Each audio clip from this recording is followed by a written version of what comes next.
Thank you all very much.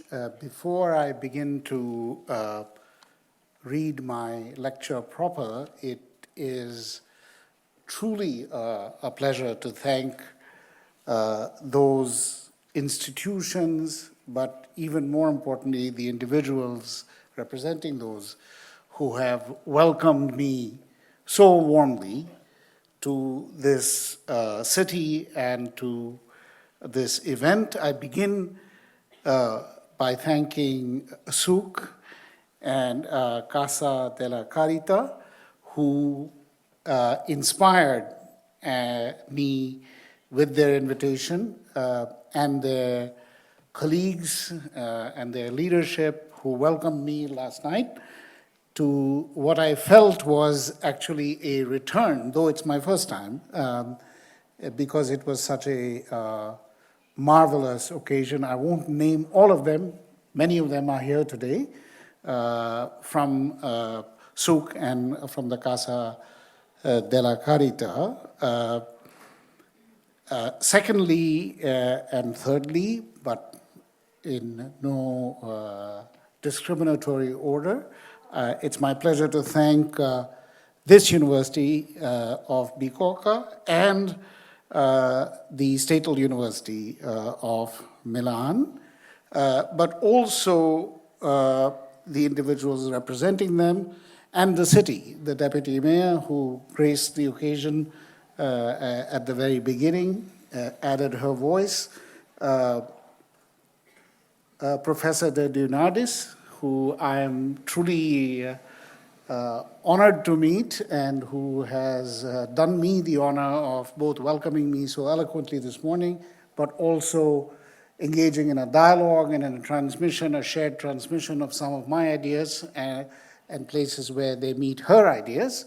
And Professor Ingleri, I'm totally convinced that your idea that we have to have some way to bring inner and outer experience together is something easy to say but hard to do, and I believe that we are all engaged in that exercise. And I also want to thank in advance my other hosts and colleagues, Professors Fabietti and Piero Vereni, who first translated my 1996 book for the forthcoming discussion. But in addition to naming these individuals and these institutions, I want to say what a great honor and remarkable pleasure it is to be welcomed into a kind of active conversation and into a living ecology crossing multiple institutions, multiple worlds in this city to which I have never been before, but about which I know something, just as someone who follows what is going on in places other than India or other than the US. I have been to Italy before, but not to northern Italy, with the exception of a small event in Bellagio, but I think Bellagio is a world of its own. I'm not sure where to count it. So, but still, that was my closest contact with Milan.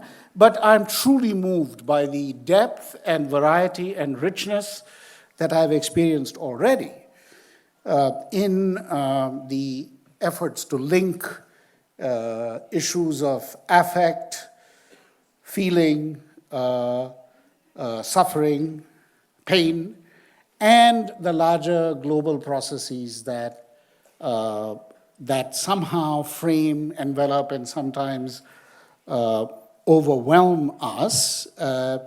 This is really something very important, and I am sobered to say that the study of this contact is not as widespread as it should be, and tends to be atomized and swallowed by different disciplines and so on. So to see engagement with that point of contact is inspiring, and I'm already learning a lot and hope to learn more. But I have to say one other thing before I go to my lecture itself, which is that I am profoundly touched, honored, and moved to see so many young people here today. I don't doubt that in Milan, you are here partly for some relief from the rain, but I am sure you have many, many other things you could be doing on this morning, Monday. But really the future is yours, and it's always very enormously inspiring to see that younger people such as yourselves, who are indeed going to shape the future, are not, as is often said, already committed to only selfish or trivial or apolitical interests, but that you are committed to the life of the mind and to the life of change. I take your presence here to be certainly an honor to me, but I think most of all an inspiration for, indeed, for the practice of hope by future generations here and elsewhere. So I do not take your presence here for granted, and I hope to do it justice in the comments that I will now make on cosmopolitanism from below. So a few introductory comments to begin with. When cosmopolitanism is debated in scholarly circles, as it has intensely been done in the last decade or so, slums, urban poverty, and global deprivation rarely enter the picture, except to remind us that cosmopolitanism is an elite privilege, and debating it is likewise an elite luxury. There are reasons for this bias, and they are to be found in our common understandings about what cosmopolitanism actually is. Most definitions of cosmopolitanism, either directly or indirectly, assume that it is a certain cultivated knowledge of the world beyond one's immediate horizons and is the product of deliberate activities associated with literacy, the freedom to travel, and the luxury of expanding the boundaries of one's own self by expanding its experiences. For this reason, cosmopolitanism is usually contrasted with various forms of rootedness and provincialism, the latter associated with attachment to one's own friends, one's own group, one's own language, one's own country, and even one's own class, and a certain lack of interest in crossing these boundaries. The cosmopolitan is often identified with the exile, the traveler, the seeker of the new,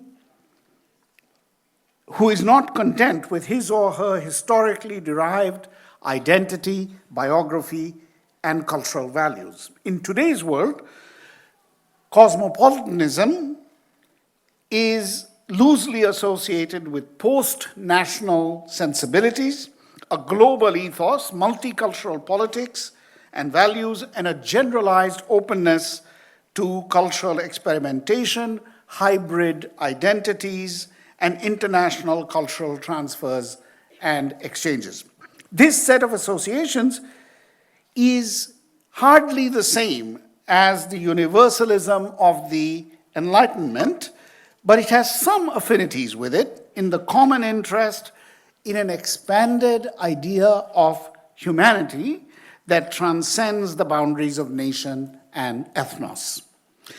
Today, I wish to suggest that a rather different sort of cosmopolitanism can be discerned in the world of internally generated forms of activism incubated among the world's poorest populations, more or less independent of advanced education or privileged access to the means of travel, leisure, and informed self-cultivation. Nevertheless, what I call cosmopolitanism from below has in common with the more privileged form of cosmopolitanism the urge to expand one's current horizons of self and cultural identity and a wish to connect with a wider world in the name of values that, in principle, also resist the boundaries of class, neighborhood, and mother tongue, but Cosmopolitanism from below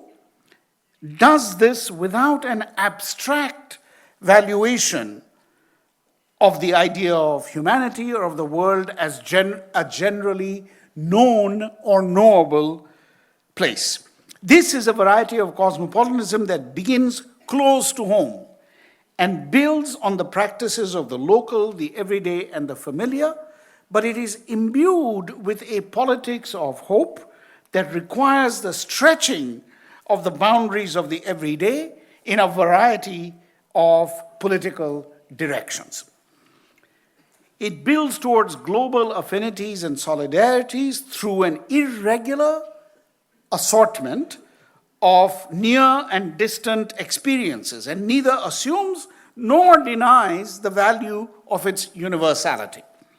Its aim is to produce a preferred geography of the global by the strategic extension of local cultural horizons, and not in order to dissolve or deny the intimacies of the local, but in order to combat its indignities and exclusions.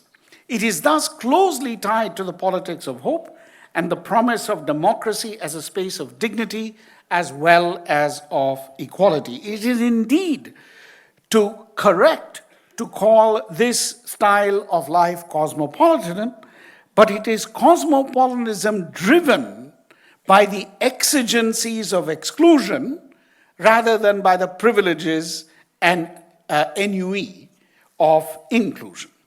So now I move with this general statement on cosmopolitanism, trying to talk of below, which is the same to me as this, cosmopolitanism.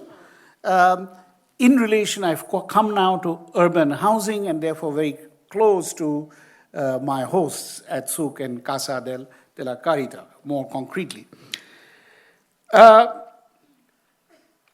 different organizations which are part of the housing movement, which I have been associated with for almost a decade, all developed in the early 1990s. And they compose together an important movement of slum dwellers in Africa as well as in Asia and Latin America to a lesser extent. I've written a good bit about this movement, and Professor De Leonardis also mentioned it, so I won't go into a lot of details except to say that this movement, which is called Slum/Shack Dwellers International, is now working in 30 countries on behalf of the poorest of the urban poor. So I looked closely at the Indian part of this global network, but I also traveled a little bit to Africa and other parts of Asia to see what was going on a larger scale with them.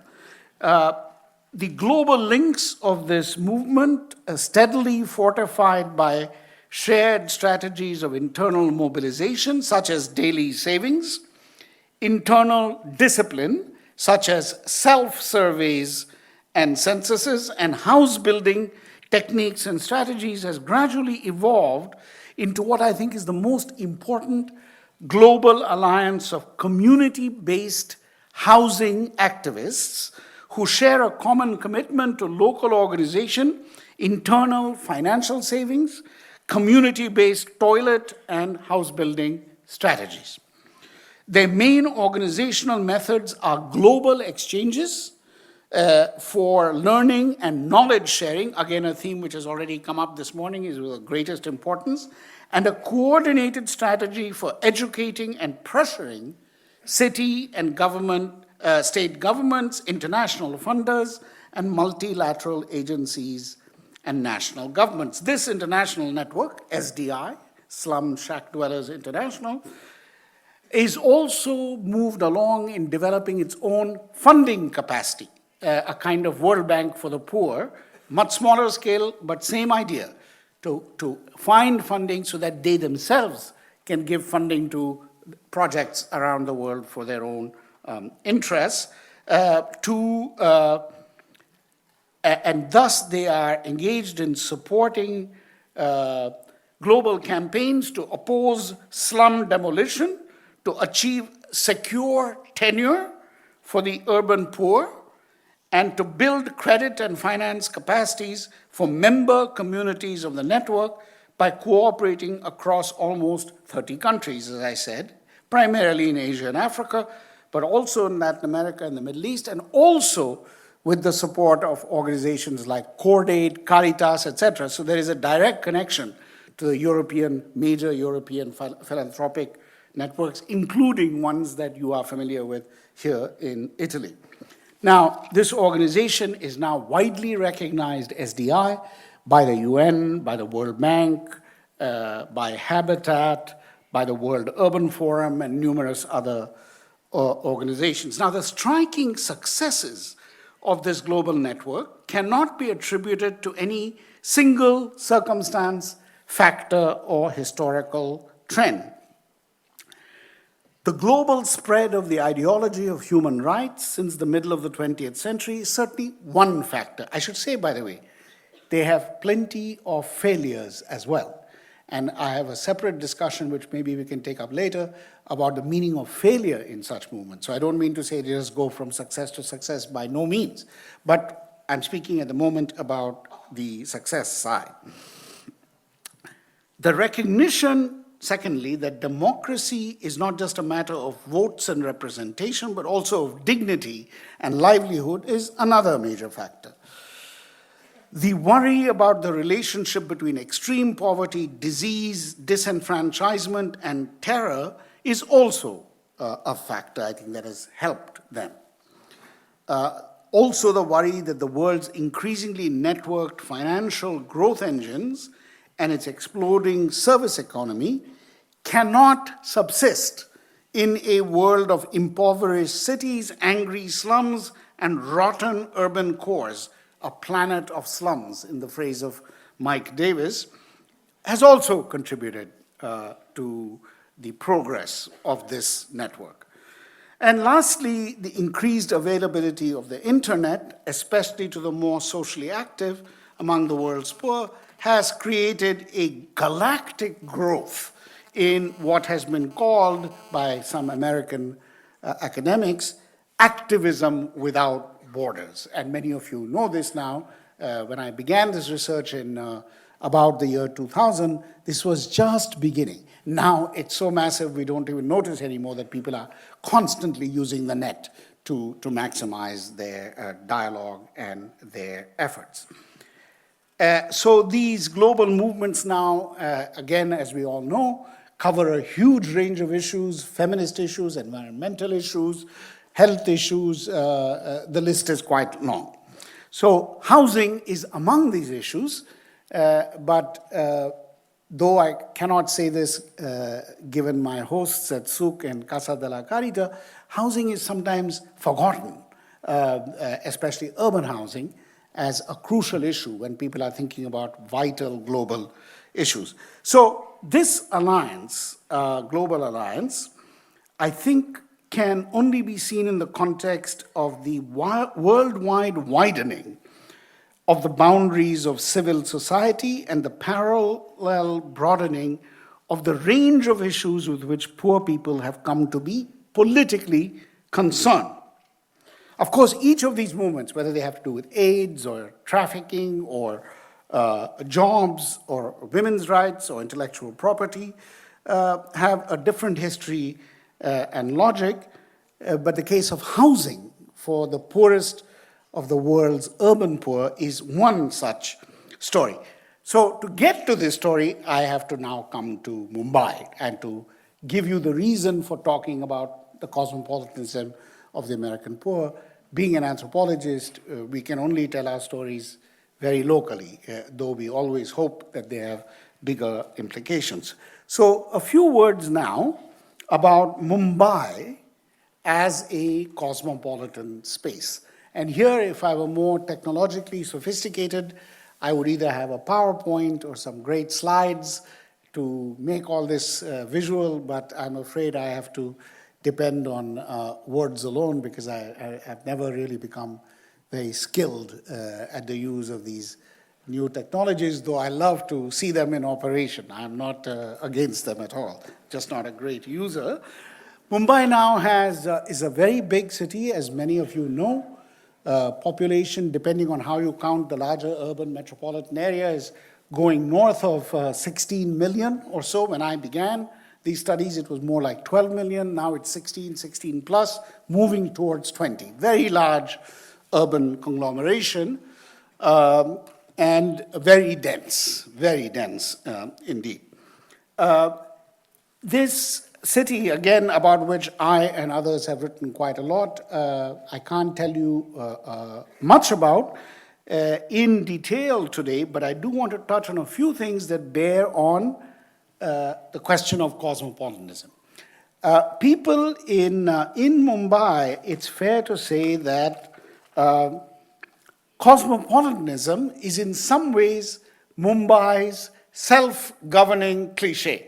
That is what people in Mumbai themselves will tell you, that they may not use the English word, but some equivalent of that is how Mumbai people see themselves, and there's a lot of justification for this. It is, the city has a history of no more than about 300 years, and there are 2 or 3 elements, and I'm going to sketch them very broadly and loosely, though in my written paper I have a lot more detail about this, but just to give you an impression of why people in Mumbai, or Mumbaikars, Mumbaiites, or Mumbai people see themselves as very cosmopolitan.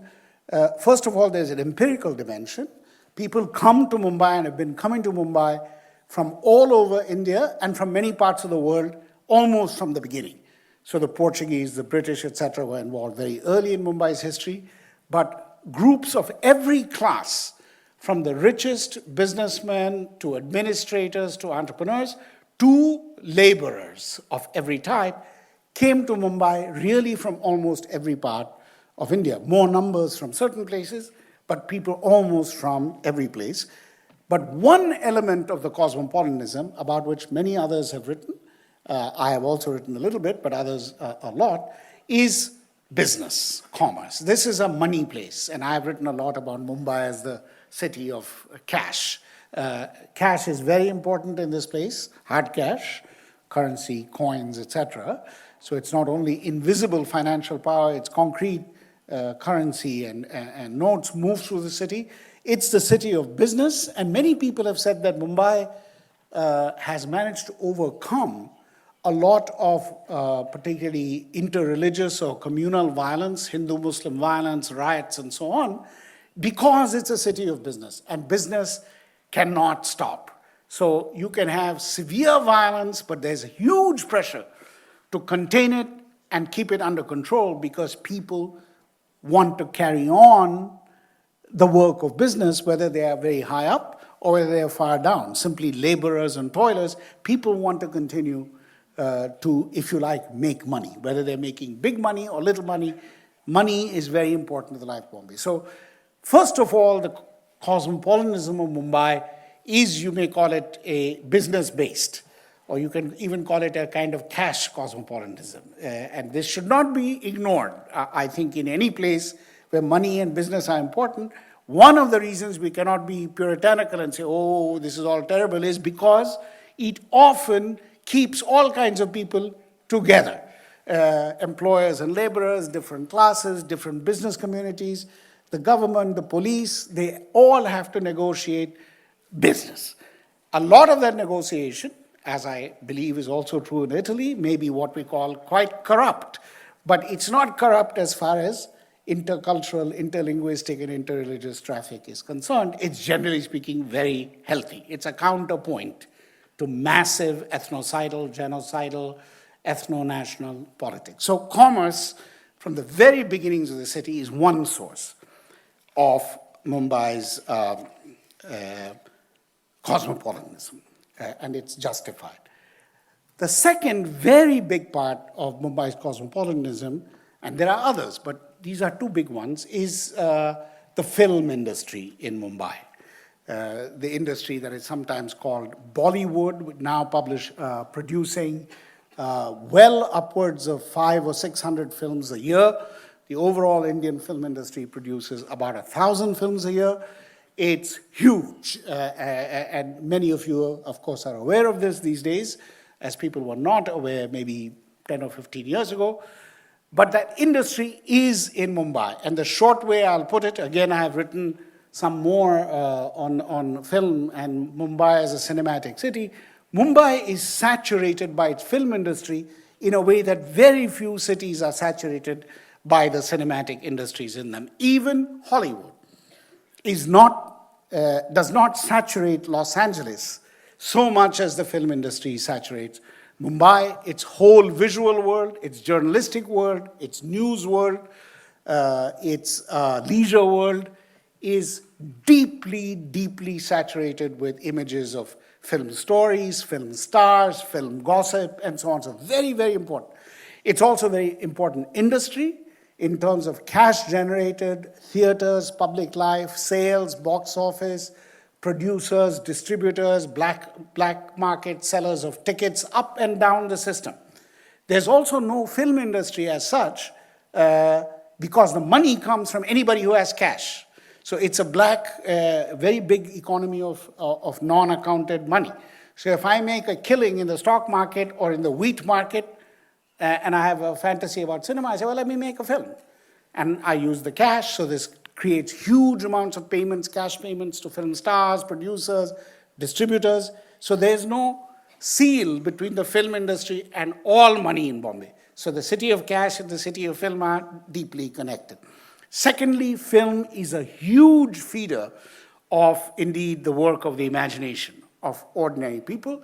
And again, I won't take up much time on this right now, though it's a wonderful subject, and many of you may regret that it's not mainly what I'm talking about today, but alas, I would soon have to move back to housing and to the urban poor. But I am now convinced that there is a very complicated role to film stories, film ideas, film dreams, film fantasies, and so on, and that the kind of Frankfurt School critique, which is that these are, on the whole, a kind of opium of the masses, they are a kind of a bleed away from revolutionary interest.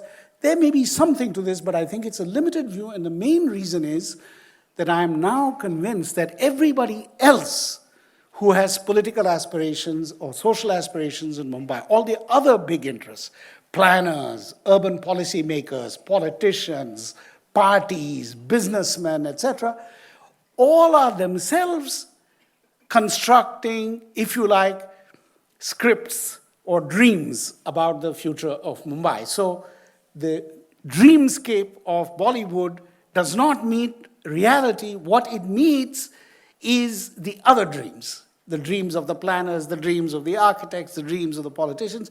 So in short, everybody's in the dream game. And you might say, from the point of view of theory, why don't I support the Frankfurt School kind of view, which is very critical of these popular entertainment dreams, is because the real is really everybody else's dreams. There is no real really there. If you subtract all the dreams, there's not much left.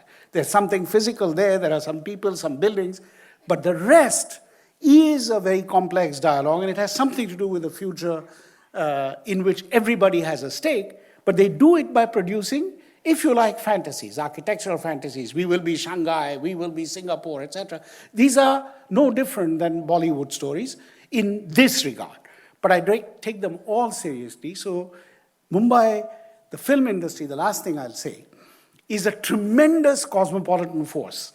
It has a huge presence of Muslims from the north who came and wrote the scripts and songs for Bollywood films. Many, many poets from small-town North India who are great writers in Urdu and Hindi became the script and the song writers. So it's a little bit as if these are unimaginable things, but it's as if today all contemporary cinema was being scripted and songs were being produced by people from the world of opera, for example, which is impossible to think about. But in Italy, I think today, or to say that in the US, people who are coming straight out of the Shakespearean tradition are providing all the dialogue in Hollywood. It just simply doesn't happen. Or from Greek literature, etc. These are very complex streams. Some of them came straight from the Islamic world. Others, actors come from North India. Money comes from the Mumbai region. And labor comes from everywhere. So the language of Bombay cinema, which looks simple, Hindi, well, that Hindi itself is a very complex thing, which interacts with Marathi and various other things in Mumbai. Mumbai has at least 15 major languages being spoken in it, including the native language Marathi. And this is the last word I'll say as far as the macro picture of Mumbai is concerned. Mumbai is the home, that some of you will know, of India's most important successful fascist movement, which is urban-centered, a party called the Shiv Sena, whose major founder leader died 3 days ago, producing complete stoppage of the city and huge worry that there would be massive violence in Bombay. This man was so powerful, Bala Saheb Thackeray. Party is about almost 50 years old now, very powerful, and India's most important urban fascist movement, which is language-based. It's about Maharashtra, the region in which Mumbai is, and Marathi, which is the regional language. So we have a paradox in Bombay. Why is this place, which is the most cosmopolitan city in the world, so in the world maybe, but in India certainly, also the home of India's most successful language-based regional party? Now, this is not a question I can answer today. It's not the main subject, nor do I have a complete answer. But of course, the two things are related to each other. You get this because of that. Otherwise, it would be like Calcutta, which is all Bengalis, and Madras, which is largely Tamils and so on. But here, you have tons of people from all over the world historically and all over India controlling many things, and the people of the area somehow feeling not quite part of it. So it's perfect to pick up that theme for a political party, which therefore succeeded. But in the face of all this xenophobia, but also cosmopolitanism, that is where I want to locate the people in this movement and speak about their cosmopolitanism. So now I come proper to the cosmopolitanism of the urban poor, having tried to give you a very quick idea what I mean by this cosmopolitanism, and secondly, what is the broad Bombay background. Multilinguistic, saturated by media, and very rich in multiple linguistic traditions, including English, of course, needless to say, but not only English by any means.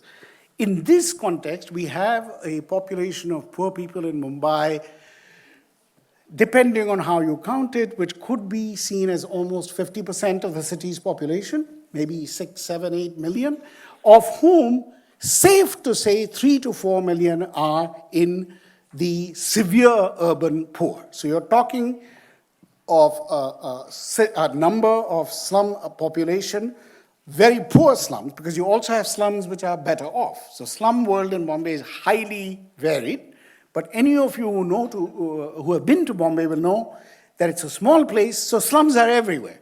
It's not that you go to some outside favela. It's not like Rio or something where you have to go some distance. In Bombay, they surround you. It doesn't matter where you are. Slums are very near the places of the very rich, and in certain areas, they are very extensive. But if you look from above, you will see slum housing, which is very easy to identify in terms of the roofs and the lack of permanency, all over the city. So this population is large, it's everywhere, and the only other thing I'll note about this population, because when you say it's a population of somewhere between 4 and 5 million, by definition, it is very diverse. Some of those people have relatively secure access to housing, and some people are literally living on the pavement. The pavement dwellers are a very small number, but they have other people who are in more and more secure housing. So it's a very differentiated, it's not a single flat population of tenements or favelas, it's very varied. And it's very big, and most important, it is substantially a working population. And there have been a lot of studies of Mumbai showing that without this slum population, Bombay's economy would come to a stop. Both because these people are providing many services, including the services of cleaning, scavenging, etc., but also hundreds of petty lumpen proletarian functions, lifting heavy loads, dock work, dealing with animals, butchery, slaughter, petty restaurant jobs. It's an endless series of jobs performed by people living in slums. Also, because it's half the city, many people who, for example, belong to the police force cannot get police housing. So they are living in slums. Low-level government clerical staff live in slums. So slum world is itself a kind of upstairs, downstairs, very complicated world of relationships. It's also full of legal irregularities as well as legal uncertainties about your claim, whether it's to 6 feet where you sleep or to a small permanent structure, very open-ended as to rights. Now, why do I use the term cosmopolitanism? So here I have to zero in for a minute and say there are 3 organizations that are involved among the urban poor that I worked with, which are part of this alliance. One is a NGO in the sense that we would all recognize it. It's called SPARC, Society for the Protection of Area Resource Centers. It's an NGO. It's run by people trained in social work. It's a little bit like Casa della Carità. But it comes out from an entirely secular background, social workers who decided to work with slum dwellers, but who are not from the slum population themselves. That's one. Second group is called Mahila Milan. It's women meeting. Mahila Milan literally means meeting or collective of women. And these women who form this movement are primarily ex-sex workers from a particular dense part of industrial Mumbai. But these people have moved out of the sex trade, but they're living in the same area as they used to do their work. And they come from different parts of India, particularly from the south. And in the south, the areas of the south where either Telugu or Tamil is spoken. So it's a very particular cultural population among the female sex workers of Mumbai who formed Mahila Milan and who still remain separate as an organization. The third organization, which is largely male-run, is national, and it's called the National Slum Dwellers Federation, NSDF. It also has no legal status. They are not registered, they don't have non-profit status, they simply exist, and they don't. So SPARC serves as the official fundraising window to the rest of the world for these 2 other organizations, which actually are not on any legal map at all, but fully exist, and no one questions their existence, but they do not deal with bureaucratic issues, legal issues, funding issues. That is all SPARC problem. So it's a complex alliance, and in this alliance, there are people of multiple castes, multiple languages, multiple professions, and above all, living in multiple localities of Bombay. So it's a very heterogeneous alliance which cuts across Mumbai's poor and connects Mumbai's poor both to the professional world of social work, etc., through SPARC, and also to their global collaborators in the Slum Dwellers International.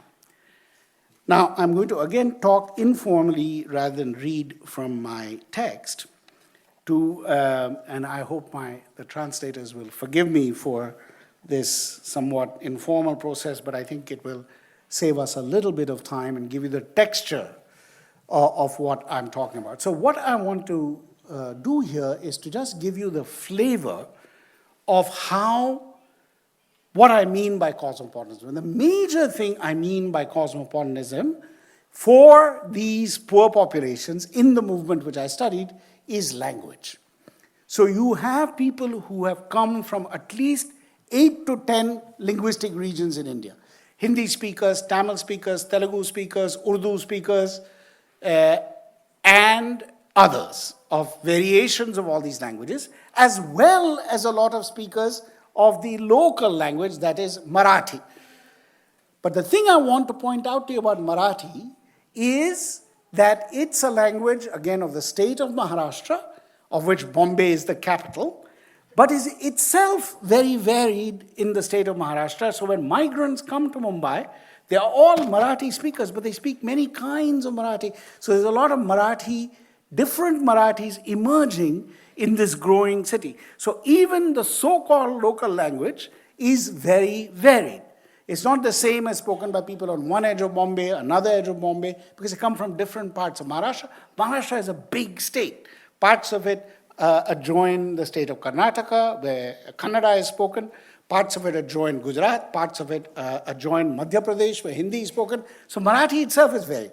And Bombay being a huge city, this one language itself is somewhat varied, and then you have 10 others. You have newspapers in multiple Indian languages, etc. And above all of this is English, the language of government, the language of the universities, and so on and so forth. So the linguistic universe is very, very complex, and people get input in that in certain schools, in the cinema, from magazines, and from multiple other sources. So all these language imaginaries are very active in Mumbai, unlike some cities in India which are relatively simpler linguistically. Now, here I want to introduce the idea that's very important, that this cosmopolitanism, which I said is the cosmopolitanism of exclusion, not of inclusion, I use another phrase now, which is a bit sharper. This is compulsory cosmopolitanism. So for these people in Mahila Milan, the women's organization, as well as in National Slum Dwellers Federation, you can say there is no choice but to be cosmopolitan. Why? The police are Marathi speakers, and you, as a slum-dwelling activist, may speak any number of the other languages, but if you don't have some capacity to handle Marathi, there's no handling the police. Secondly, because of this right-wing xenophobic language movement, Marathi is very important in the whole world of officialdom. Every clerk, every policeman, every tax guy, every municipal official, every low-level politician will use some kind of Marathi. You can't negotiate in Marathi, you're gone, as far as those worlds go. Secondly, within the movement itself, depending on which this network in Mumbai is composed of actual physical communities. Some live on the railroad tracks, some live near major markets, some live on construction sites. So they are themselves spread, and they are in aggregation. So the self-surveying and censuses are about who is there. So you may have 100 families in a place the size of this hall. But they know who are the 100 families, because they will then say, you are entitled to this and that, certain government resources, etc. But only they know. So they have to do all these things for their own communities. But as a movement, they are transacting with all the others. And those others speak different languages. So I would safely say, though I have not done a formal survey, that all these activists, which include, as I say, 75-year-old ex-sex worker women who have never had a day's education, speak often 3 languages, sometimes more. So that's one level just to function. This is the compulsory dimension. The second part is less compulsory, but it's also got to do with poverty, which is exchanges across India. So in these housing festivals, toilet festivals, architectural events, etc., they're constantly sending men and women from these communities to different cities in India.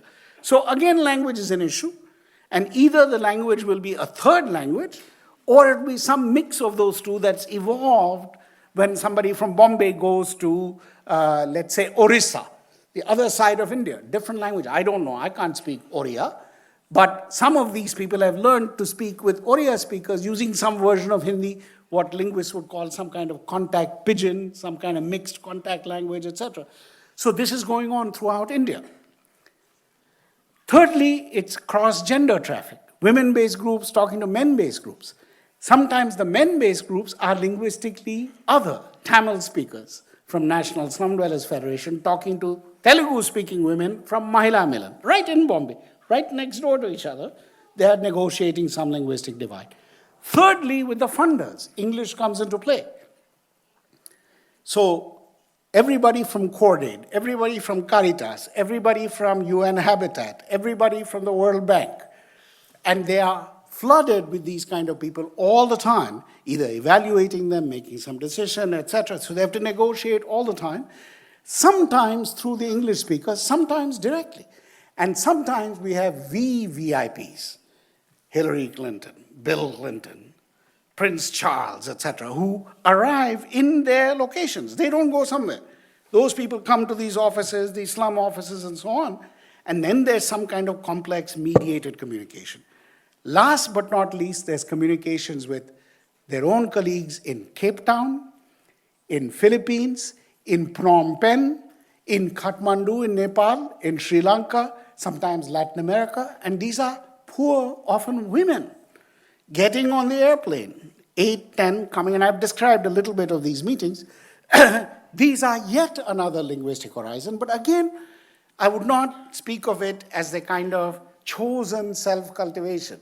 It is under the pressure of needing to do this kind of exchange and collaboration, to exchange ideas about how to deal with the municipality, how to deal with the state, how to deal with funders, how to get financially independent, hundreds of detailed questions of housing strategy, simultaneously global and local. But all of it is language mediated. But language is only part of the mediation across caste, across gender, across class, across profession. And what I want to stress, and I don't want to dwell too much on it, because I don't want to take up too much time, that all of it is somehow under the pressure of two things which contradict each other, but which are at the heart of the politics, you might say, of time and duration. One is things happen very slowly. So you have hundreds of thousands of households that don't have proper housing waiting for some social housing, as you would call it in Europe. So out of every 1,000 families, 10 may get something. And then they are moved by these organizations, etc., on the basis of lists and knowledge and so on. The other 990 are still waiting. So some of these sex worker, ex-sex worker women in the heart of central Bombay have been waiting 20 years, 25 years. So there is what I call the politics of patience. Wait, wait, and more wait. The other is the politics of emergency, demolition. Somebody's coming tomorrow, your house is being torn down. So there's a constant mixture between very slow time and very fast time coming down on you. Therefore,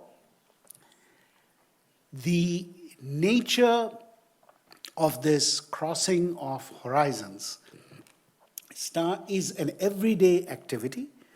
It starts very near.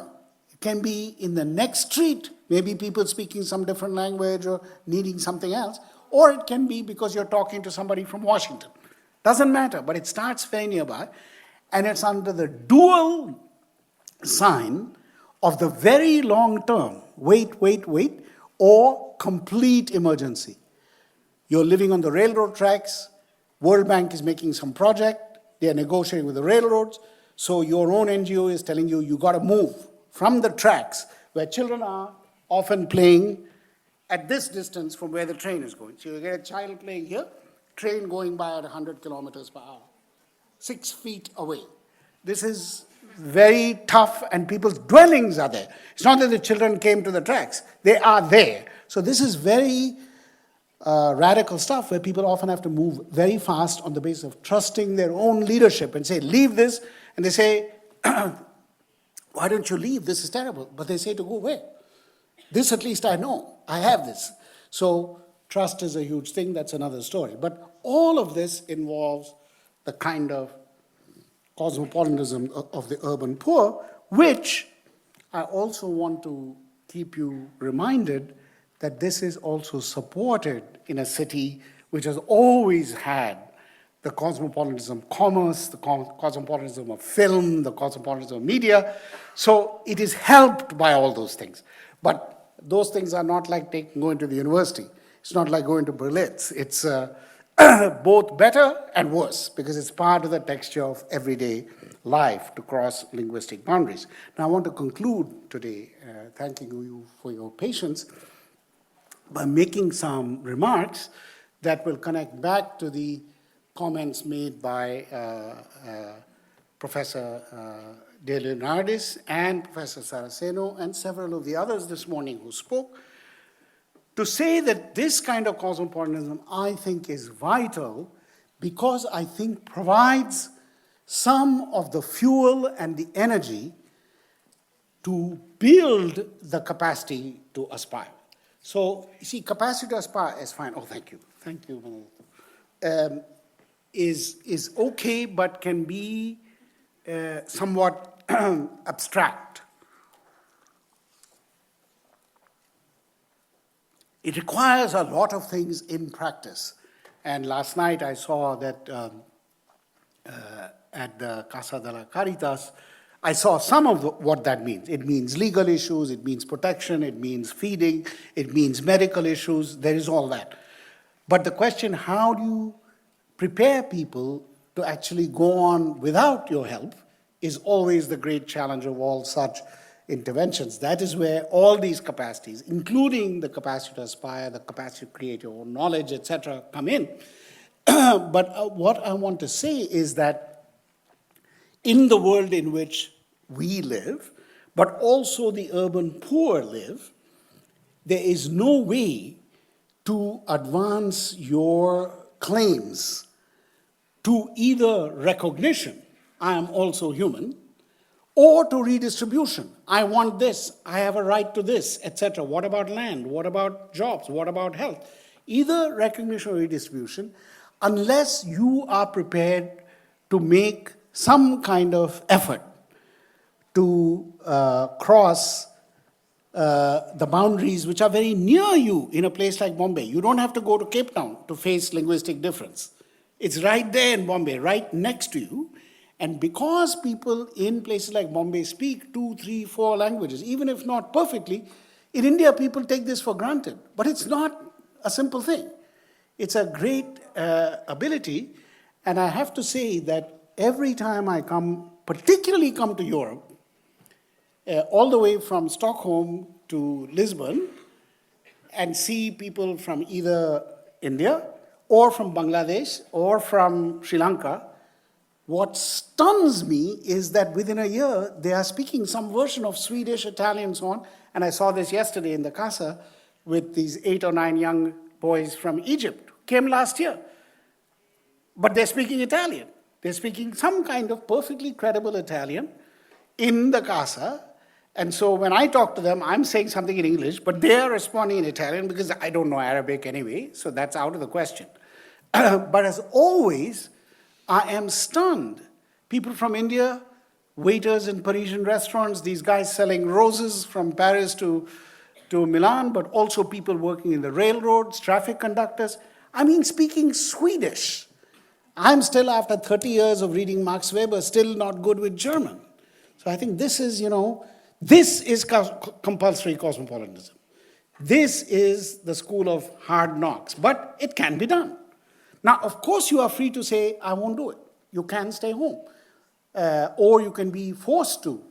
For example, women and older people who stay home, therefore linguistic exposure is less, etc. But a lot of others make the push. And they make it with remarkable speed. That means the capacity is there.